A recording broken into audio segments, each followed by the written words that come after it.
Sous les flashs des médias, ils sont accueillis dans un château du Puy-en-Médoc et cela tombe bien. François de Rugy et Stéphane Travert veulent prouver que agriculture et transition écologique sont compatibles en balayant les critiques faites par Nicolas Hulot en démissionnant. Je ne sais pas ce que sont les lobbies, vous savez, moi je fais de la politique, madame, je m'appuie sur la science et le droit, point final.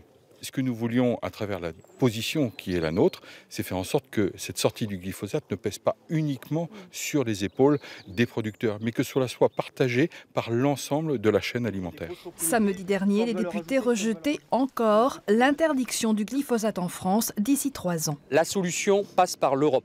Ce n'est pas au Parlement français que nous déciderons de ça. Vous comprenez bien que nous sommes dans un monde globalisé et les solutions doivent être européennes. On veut tous sortir de la chimie le plus vite possible, mais sans compromettre le modèle économique. En Gironde, les acteurs qui défendent le retrait du glyphosate estiment que la loi de Stéphane Travert ne conduira pas à un modèle agricole plus respectueux des professionnels de l'environnement et de la santé. Pourquoi dans 3 ans ? Les alternatives, elles existent, malgré ce qu'on veut nous dire, que ce serait trop tôt, que ça coûterait cher, qu'il faut laisser le temps, il faut laisser le temps à l'innovation, etc. À un moment donné, c'est juste une question de volonté et de priorité. Il est regrettable que la priorité du gouvernement ne soit pas de protéger sa population. Le texte reviendra au Sénat la semaine prochaine.